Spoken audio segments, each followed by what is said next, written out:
حضرت سلیمان علیہ السلام نہر کے کنارے بیٹھے ہوئے تھے۔ ان کی نگاہ ایک چونٹی پر پڑی جو گیہوں کا ایک دانہ لے کر نہر کی طرف جا رہی تھی۔ حضرت سلیمان علیہ السلام اس کو بہت غور سے دیکھنے لگے۔ جب چونٹی پانی کے قریب پہنچی تو اچانک ایک مینڈک نے اپنا سر پانی سے نکالا اور اپنا منہ کھولا تو یہ چونٹی اپنے دانے کے ساتھ اس کے منہ میں چلی گئی۔ مینڈک پانی میں داخل ہو گیا اور پانی ہی میں بہت دیر تک رہا۔ سلیمان علیہ السلام اس کو بہت غور سے دیکھتے رہے۔ ذرا ہی دیر میں مینڈک پانی سے نکلا اور اپنا منہ کھولا تو چیونٹی باہر نکلی، البتہ اس کے ساتھ دانہ نہ تھا۔ حضرت سلیمان علیہ السلام نے اس کو بلا کر معلوم کیا کہ ماجرا کیا تھا اور وہ کہاں گئی تھی۔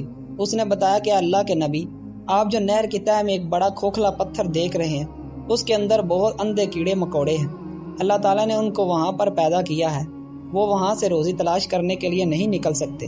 اللہ تعالیٰ نے مجھے اس کی روزی کا وکیل بنایا ہے، میں اس کی روزی کو اٹھا کر لے جاتی ہوں، اور اللہ اس مینڈک کو میرے لیے مسخر کیا تاکہ وہ مجھے لے کر جائے۔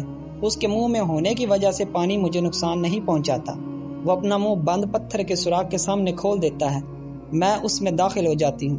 جب میں اس کی روزی اس تک پہنچا کر پتھر کے سوراخ سے اس کے منہ تک آتی ہوں تو مینڈک مجھے منہ سے باہر نکال دیتا ہے۔ حضرت سلیمان علیہ السلام نے کہا، کیا تو نے ان کیڑوں کی کسی تسبیح کو سنا؟